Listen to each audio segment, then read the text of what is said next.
Heather Page is here from AdvancedMD.com, and she works there as the Culture and Experience Manager. And Miss Heather Page started out hand coding websites in the wild early days of the internet when digital marketing was still being figured out, invented in real time. And she realized that at some point that her real superpower was people. We're talking about building rapport, earning trust, making everyone in the room feel like the most important person in it. And that has carried her from a digital marketing pioneer to brand strategist to her current role as culture and experience manager at AdvancedMD, where she leads people first initiatives for nearly 700 team members. And she's on a mission to make those team members actually want to show up on a Monday. And we go so far back. I feel like I don't think I've even seen you in like 15 years, but I think we both more or less look the same. And I'm so excited to catch up. So Miss Heather Page, how are you?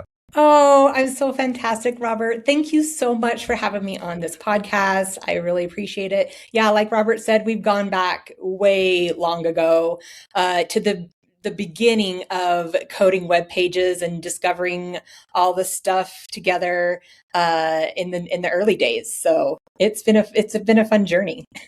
Yeah. I remember you from Armin's group and the AM2 seminars and all that fun stuff. And then DJ Dave was kind of like telling me some fun stories. And he called over you and Julie. And okay, can I have a minute? Can I say hi to Heather Page?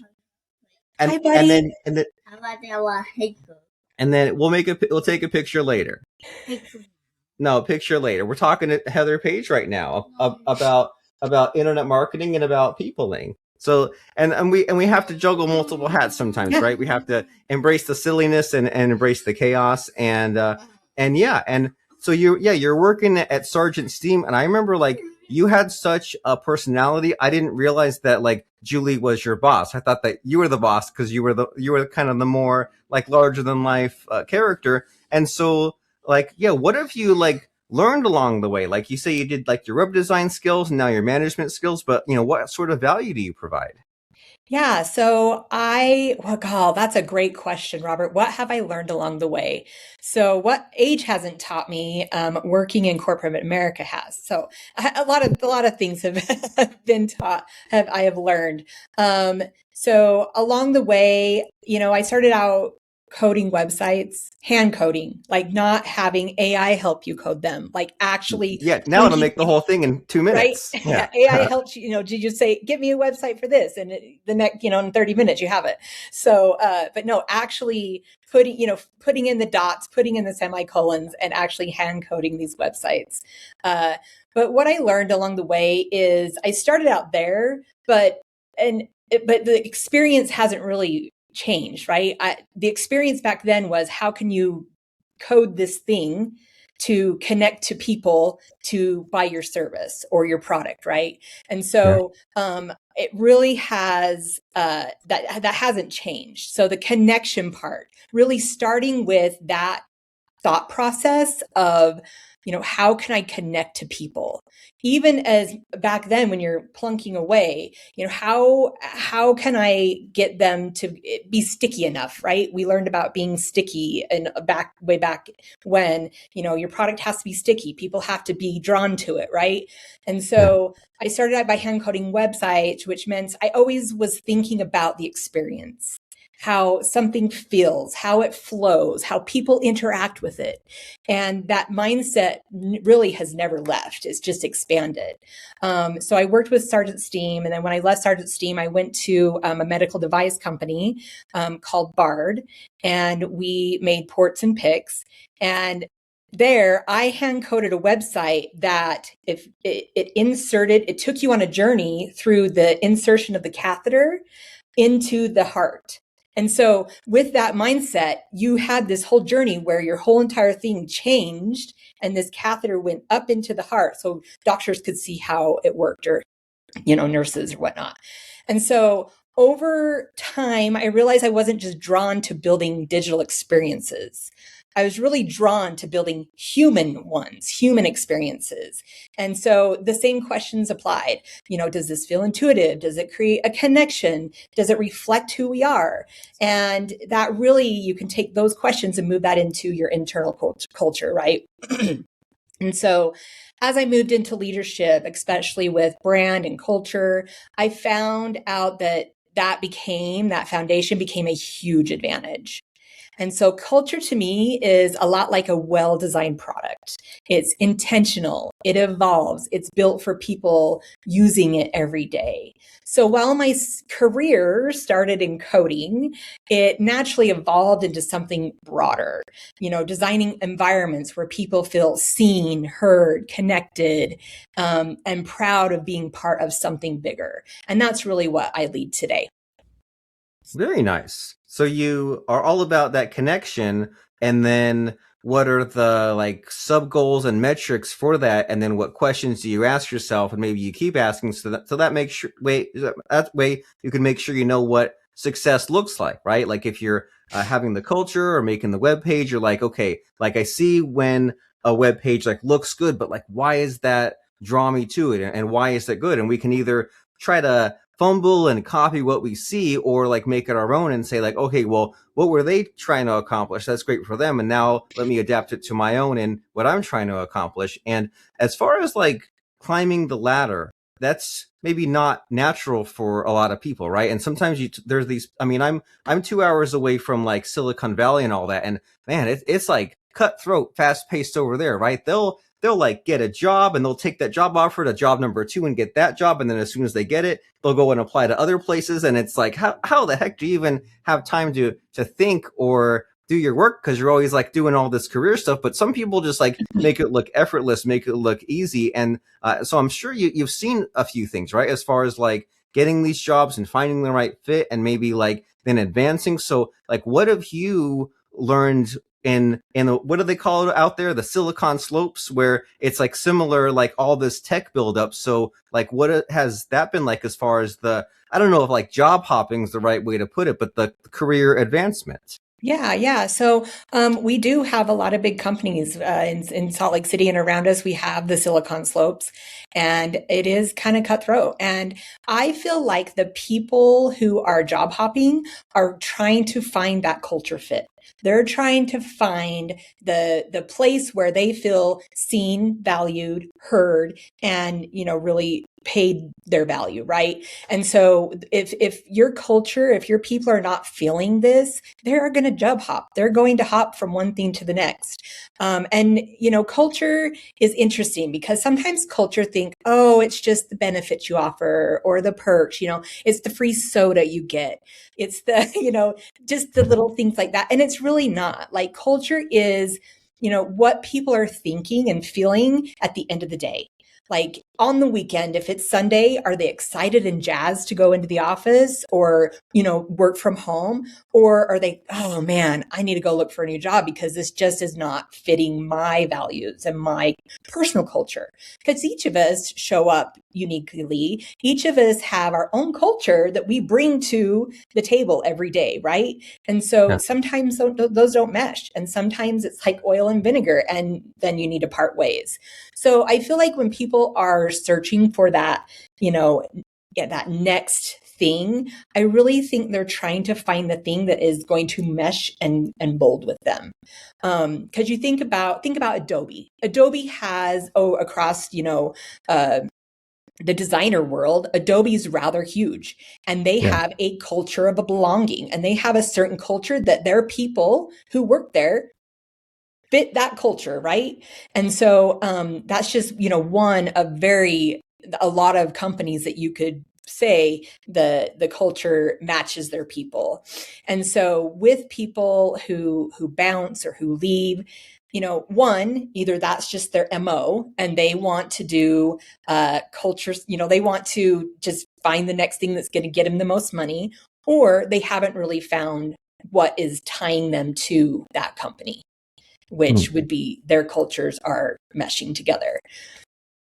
Yeah, that makes perfect sense. So they're finding that right fit, and as we're all on a path of this in one sense or another, right? Even if you're self-employed, well, then there's people that you partner with, or companies die, or you go back and forth with the career. So like we're all like nothing's really that permanent, right? It's not 1965 anymore, where you get the one job at IBM and that takes you to retirement. Like things are always kind of in flux, and something that I found interesting since I was maybe like a teenager is this idea that like, well, you probably can't do the beginner grunt work forever, right? Like even Correct. like if you were still hand coding web pages now, it's like, well, hey, AI kind of replaces you, and that's like very like commodity. So I imagine that even with you, like there's always like a push upward, isn't there? Like you eventually have to kind of grow up and do more of like the managerial leadership skills, don't you? Yeah.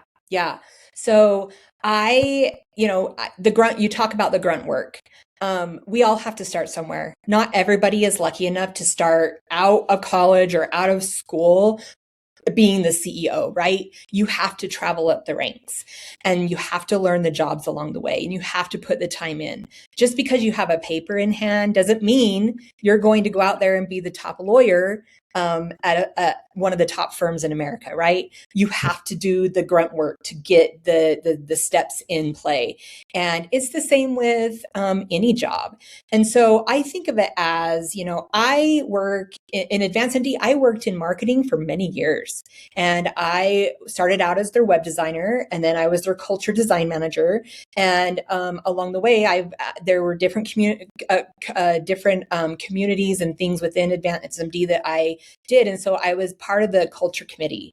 And I put in my efforts there because I really wanted to make a change to have our team members want to come to work every day and have good experiences and, have different programs that would really listen to them and speak to them. And so I just did that as a volunteering position with my regular job, just because I had passion for the people and I really wanted them to have a good experience. And so I put in the work, and eventually it got me where I am today.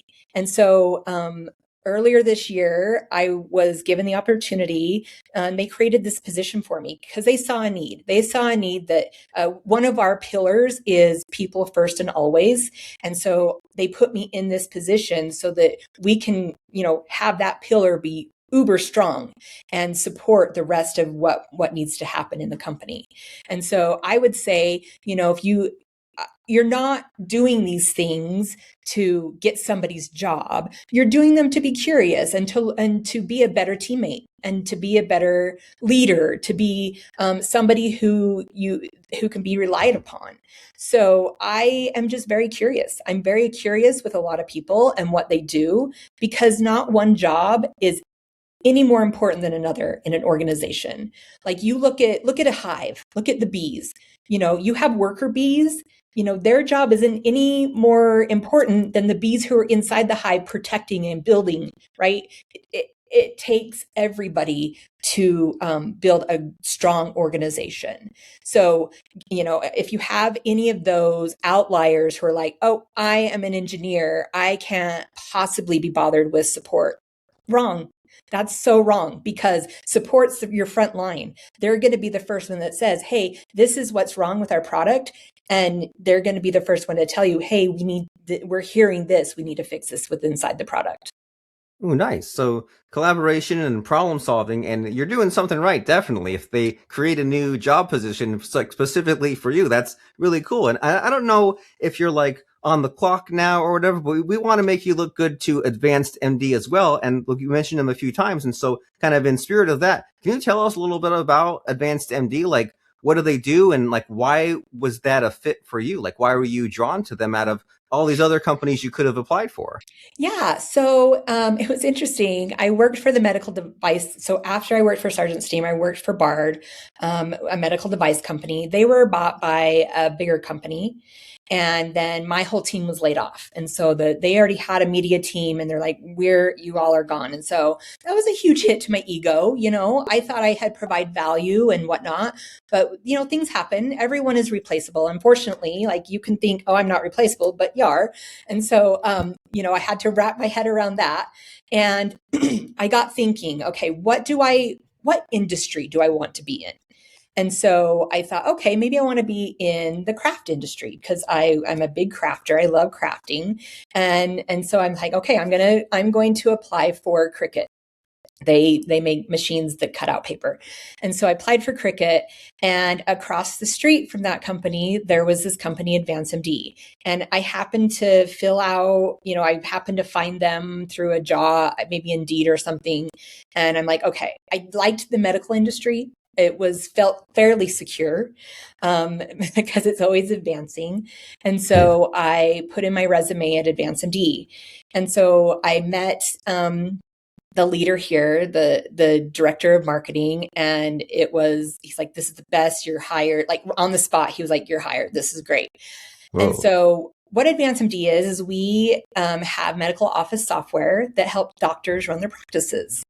And so it's the front end software for the front end people to run the scheduling, the whatnot, check you in and whatnot. And then we have this software where the doctors can chart and do awesome things, charting and whatnot. And then the back end, the billing. And so it's the process that runs, the software that runs the whole practice.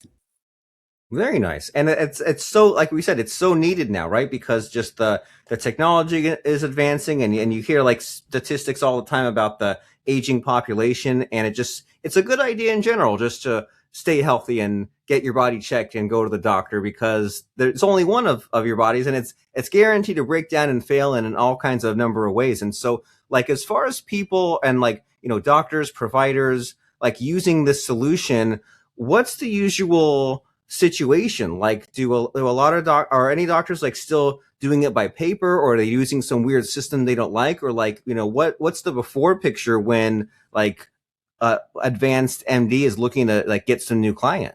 Yeah. So paper is no longer a thing. Okay. Everything, digital charting is what they call it, digital charting. And so there was a rule that the government was like, no more paper charts. Everything has to be moved to digital.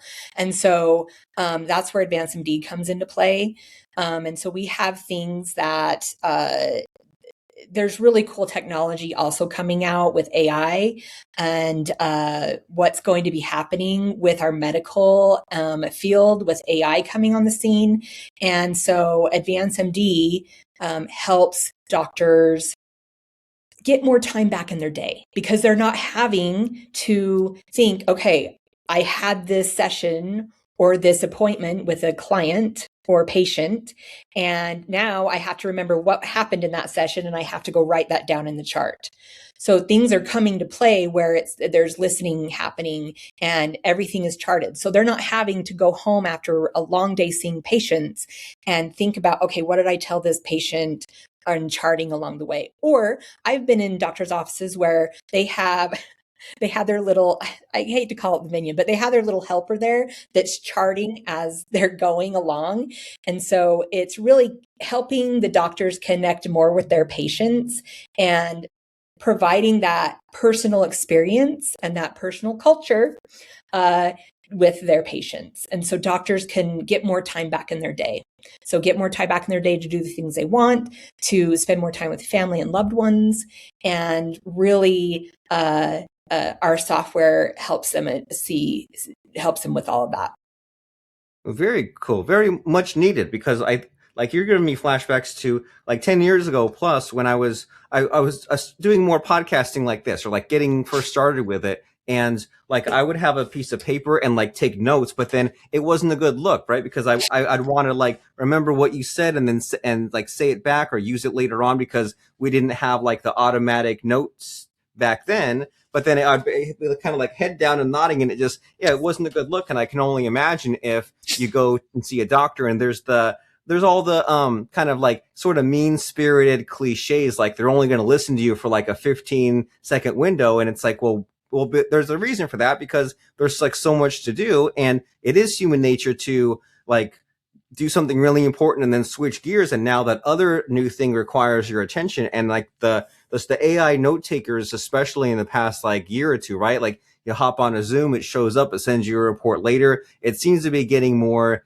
mainstream, and like people wear like the devices now, so it just like it's very an amazing time to be alive, where and it's accurate too, right? And so it can kind of free us up and allow us to focus on what's really important. And so it's like just such a useful tool. And it sounds like also that the software is like useful, because like I'm sure you and me both have used like CRM software where it like adds to the work that you have to do. And so it's like you finally cracked the code, right? AdvancedMD, their healthcare office management software with the AI enabled, and so that way you kind of are compliant with the government and properly documented. And do you think, is there anything that like makes Advanced MD stand out? Because like I know there's, it's like my chart, and like we've all used like these solutions, but as far as like them and their uniqueness, is there anything remarkable there?